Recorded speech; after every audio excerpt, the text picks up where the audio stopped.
আসসালামু আলাইকুম। আশা করি সবাই ভালো আছেন। আপনারা গত ২টি আরবি ক্লাসের ভিডিওতে টাইপ করা এবং জবর জের পেশ যুক্ত করা এগুলো দেখেছেন। তো আজকের ক্লাসে আরবি লেখার সময় আমরা যেসব প্রবলেম ফেস করি এগুলো দেখাবো এবং এগুলোর সমাধান কী হবে এগুলো দেখাবো। এছাড়া যে কোনো আরবি লেখাগুলোকে আপনারা কীভাবে সাজাবেন বা কীভাবে ফন্ট পরিবর্তন করে টেক্সট ডিজাইন করবেন। মোটামুটি স্বাভাবিকভাবে একটি আরবি পেপার প্রস্তুত করার জন্য যেসব আমাদের অপশনগুলো জানা প্রয়োজন আছে এগুলো আজকে দেখাবো। চলুন শুরু করি। তো এখানে আমি কিছু ট্যাক্স নিয়েছি। তো এই ট্যাক্সগুলো আমার মূলত আগেই ছিল, তো এগুলো আপনাদেরকে দেখাই। যেমন প্রথমে এখানে আপনারা যদি একটু লক্ষ্য করবেন, আরবি লেখার ক্ষেত্রে আমাদের ট্যাক্স কিন্তু হবে এখানে, ঠিক আছে। তো এই ডান দিক থেকে আরবি লেখা শুরু হয়। তো এটা যেহেতু একটা মাদ্রাসার প্রশ্নপত্র, তো একটা প্রশ্নপত্রের অপশনগুলো এই মাঝখানে হবে। তো আমি এখান থেকে এগুলো সবগুলোকে এইভাবে সিলেক্ট করলাম এবং এই দিক থেকে অ্যালাইন সেন্টার করে দিতে হবে। আর আপনি যদি এই ফোনগুলো বড় করতে চান তাহলে এই দিক থেকে আপনারা ফোন বড় করতে পারেন, এখান থেকে বড় করতে পারেন, অথবা এই দিক থেকেও এসে এদিকে বড় করে দিতে পারেন। তো অ্যালাইন এতক্ষণ এগুলো মূলত কী ছিল, অ্যালাইন এরকম লেফট ছিল, তো আপনি সেন্টার করে দিতে পারেন। আর অ্যালাইন রাইট করে দিলে এই সাইডে চলে আসবে। তো আমি এখানে অ্যালাইন সেন্টার করে দিলাম। এরপর আসি এই দিকের কথাগুলো। তো এখানে দেখুন আস-সুআলুল আউয়াল, এখানে কিন্তু এটার বরাবর এরকম থাকার কথা ছিল, আবার এই সুআলুল আউয়াল এই পাশে চলে আসছে, বাগুলো এই পাশে আছে। এগুলো আমরা কিন্তু এখানে রাইট অ্যালাইন করে দেবো। তো প্রথমে আমরা এগুলো সবগুলো একসাথে সিলেক্ট করলাম এবং এদিক থেকে রাইট অ্যালাইন করে দিলাম। দেখেন এখানে আস-সুআলুল আউয়াল, আলহামদুলিল্লাহি রাব্বিল আলামিন ওয়াসসালাতু ওয়াসসালামু আলা সাইয়্যিদিনা মুহাম্মাদিন ওয়া আলিহি ওয়া আসহাবিহি আজমাইন। তো এখান থেকে শুরু করে আমাদের এই খুতবা শুরু হলো এখানে। তো শাক্কিলি আল ইবারাতুল মাযকুরাতা ওয়া তারজিমিহা, এখানে আছে আলিফুন, আলিফুনটা থাকবে কিন্তু এই পাশে এবং এখানে এই বরাবর থাকবে। তো আমরা এটা যদি আলিফুনটা এখান থেকে কাট করি, কন্ট্রোলস এক্স, এবং এখানে এসে এখানে যদি পেস্ট করি, দেখেন এখানে কিন্তু শাক্কিলি এর আগে দিয়ে আছে, এখানে যদি আমরা পেস্ট করি তখন কিন্তু আলিফটা আবার এখানেই চলে আসছে। এটার কারণ কি? এটার কারণ হচ্ছে আপনারা যদি এদিকে লক্ষ্য করেন, এই যে রাইট টু লেফট টেক্সট এটা এই পাশে থাকবে, ঠিক আছে। এরপর এই দিক থেকে আপনারা এই অ্যালাইন রাইট এটা করে দিতে হবে। এখন আমাদের লেখাগুলো এই পাশে আসছে, এখানে রাইট টু লেফট টেক্সট এটা যখন এখানে থাকবে, এবার যদি আপনি এখান থেকে কাট করেন কন্ট্রোল এক্স, আবার এখানে যদি পেস্ট করেন, দেখুন এখানে আমাদের এটা আছে, এখানে যদি আপনি পেস্ট করেন তাহলে কিন্তু আমাদের এটা এই পাশেই ঠিকমতো আসছে। এখান থেকে একটা স্পেস পড়ছে, ব্যাক স্পেসটা কেটে দেন, মানে ইন্টারপ্রেস পড়ছে, এই জন্য এটা এখানে নিচে চলে আসছে। এই ব্যাক স্পেস কেটে দিলাম, এখন দিয়ে দিলাম, বা এই পাশে চলে আসছে। আরেকটা বিষয় হচ্ছে,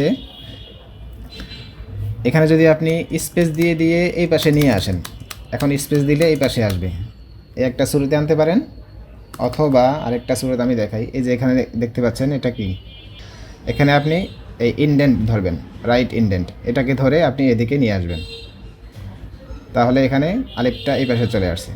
এরপর সেমভাবে বাটার কাজও আমরা এভাবে করতে হবে। এখন এখানে যদি আমি ক্লিক করে স্পেস দিই তাহলে স্পেস এই দিকে বাড়ে, এইদিকে কিন্তু বাড়ে না। আমি আবার দিতেছি, দেখেন স্পেসটা কিন্তু এই পাশে বাড়ে। এটার কারণ কি? এটার কারণ হচ্ছে আমাদের এখানে এই ট্যাক্স লেফট টু রাইট দেওয়া আছে, এটা থাকবে হলো এখান থেকে রাইট টু লেফট থাকবে, অর্থাৎ এই ডান দিক থেকে বাম দিকে থাকবে। এরপর এটা এই পাশে চলে আসছে, এটা কারণ হলো এখানে যে অ্যালাইন লেফট দেওয়া আছে, এটাকে করতে হবে কি অ্যালাইন রাইট, এটাতে ক্লিক করেন।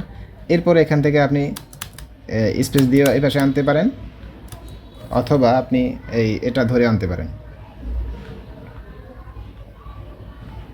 এখানে অনেকগুলো স্পেস পড়ছে না, স্পেসগুলো কেটে দেই। এরপর আপনি এটা ধরে এই দিক থেকে এই পাশে নিয়ে আসতে পারেন আলিফ বরাবর। তো এই একটা সিস্টেম দেখাইলাম, বাকি সিস্টেমগুলো এইভাবে করতে হবে। তো আমি এগুলা সবগুলো একসাথে সিলেক্ট করলাম এই দিক থেকে, এবং এখান থেকে অ্যালাইন রাইট দিয়ে দিলাম। এরপর আপনি এই যে এখানে আলিফ আছে বা আছে, এগুলাকে ধরেন, সিলেক্ট করেন, এই আলিফ বা সিলেক্ট করলাম।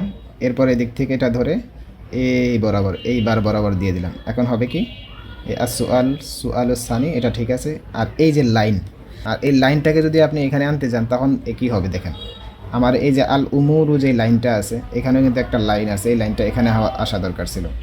এই দুইটা লাইন একসাথে দেখাই, এটাকে যদি আপনি এখানে ধরেন তাহলে কিন্তু এই আসুআলুল সানি এটা সহ আসবে, এই আসুআলুল সানি এটা সহ আসছে।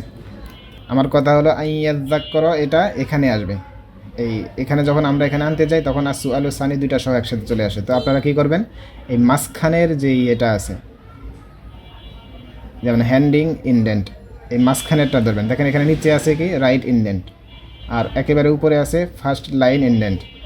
আর আপনারা এই মাঝখানে আসবেন, এই মাঝখান থেকে ধরে যখন আপনারা এদিকে নিয়ে আসবেন তাহলে এই লাইনটা আসবে শুধু। আর একটু আনেন, এই অনুরূপভাবে এটার কাজটা এরকমই হবে। এই মাঝখান থেকে এটা ধরবেন। নেই, তাহলে আশা করি মোটামুটি আপনারা এই টেক্সট সাজানো এটা মোটামুটি বুঝতে পারছেন। এই দুইটা এরকম হবে সেম কোয়ালিটিভাবে। এটাকে আমি নিচেরটা ধরে বরাবর করে দিলাম। এইগুলো আমাদের মোটামুটি একটা প্রশ্নের কাঠামো তৈরি করা। তো এবার আমরা কিছু ফন্ট পরিবর্তন করে দেখি যে এগুলার কীরকম আসে। যেমন খোদবার ফন্ট আমি এটা পরিবর্তন করব। এখানে অনেক ধরনের ফন্ট আছে। আমিরুল কোরআন, দেখেন এই কোরআনটা অনেক সুন্দর, এটাও দিতে পারেন। এই ফন্ট পরিবর্তন হলো, এটা আর এটা দুইটা এক ফন্ট নয়। এটাও আপনি আমিরুল কোরআন দিতে পারেন অথবা আমিরি, এগুলো অনেক সুন্দর ফন্ট। ঠিক আছে, এগুলো আপনি গুগল থেকে ডাউনলোড করে নিতে পারেন, এই নাম লিখে সার্চ করলেই পেয়ে যাবেন। তারপরে এটা যেহেতু কোরআন শরীফের একটা আয়াত, এটাকে আমরা এখান থেকে শুরু করে তাবারাকাল্লাযী জাআলা ফিস সামাই বুরুজান ওয়া জাআলা ফিহা সিরাজান ওয়া কমারাম মুনীরা, এটা কোরআন শরীফের একটা আয়াত। ঠিক আছে, তো এটাকে আমরা আল কোরআন মাজিদ ফন্ট দিতে পারি, আল কোরআন মাজিদ ফন্ট। এছাড়া আরও অনেক সুন্দর সুন্দর ফন্ট আছে। যেমন এখানে আমি আপনাদেরকে দেখাই একটু, এই আল ফারেস আছে, এটা দিয়ে একটু বড় করে দিলাম। এই তো এভাবে আপনারা বিভিন্ন ফন্টে যে কোনো কাস্টমাইজ করতে পারবেন। এখানে অনেকগুলো ফন্ট আছে, যে কোনো ফন্ট আপনাদের যেটা পছন্দ হয় এরকম ফন্ট আপনারা গুগল থেকে ডাউনলোড করে নিতে পারেন। তো গুগল থেকে অ্যারাবিক ফন্ট ডাউনলোড করবেন কিভাবে আমি একটু দেখাই। আচ্ছা, এখানে আরেকটা বিষয় হচ্ছে, এখানে আমি যতগুলো কাজ করলাম এখানে কিন্তু অবশ্যই অ্যারাবিক, সৌদি আরব এটা থাকতে হবে। আপনার কম্পিউটারের যে ল্যাঙ্গুয়েজ, অরিজিনাল ল্যাঙ্গুয়েজ কিন্তু সৌদি আরব এটা থাকতে হবে। এরপরে আপনি এখান থেকে যে কোনো কাজ এগুলো করতে পারবেন। এরপর আপনার ফন্ট কীভাবে ডাউনলোড করবেন, আরবি ফন্ট আমি এগুলো একটু দেখাই। যেমন এখানে লিখি অ্যারাবিক ফন্ট স্টাইল, এটা লিখে সার্চ করবেন। তখন এখান থেকে যে কোনো এক জায়গা থেকে আপনারা ওয়েবসাইট ওপেন করে ডাউনলোড করে দেবেন। এই যে ডাউনলোড অপশন আসছে, এখান থেকে দেখে অনুরূপ আরেকটা ওয়েবসাইট আমরা প্রবেশ করি।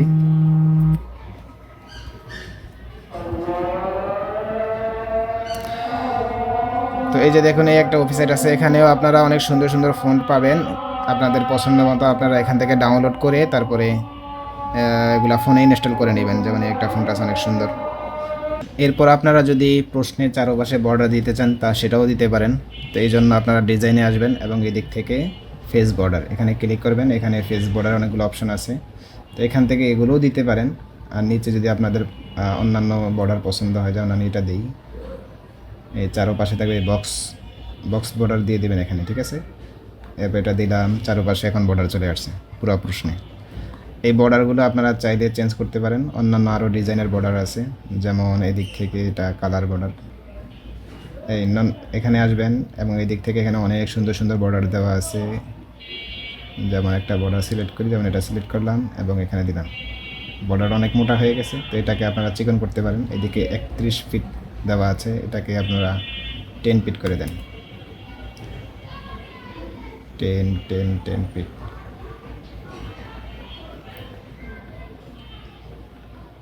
করে দিলাম, 10 ফিটই হয়ে গেছে এই যে বর্ডার। তো এভাবে আপনারা প্রশ্ন সাজাতে পারেন বা যে কোনো লেখা আপনারা সাজাতে পারেন। তো আরবি লেখার জন্য মোটামুটি কয়েকটা অপশন জানা থাকলে আশা করি যে কোনো আরবি আপনি লিখতে পারবেন। তো আজকের ক্লাস এ পর্যন্ত থাকলো। আপনাদের কোনো প্রশ্ন থাকলে কমেন্ট বক্সে আপনারা প্রশ্ন করতে পারেন। আমি পরবর্তী কোনো এক ভিডিওতে এগুলা উত্তর দিয়ে দেবেন ইনশাআল্লাহ। আসসালামু আলাইকুম।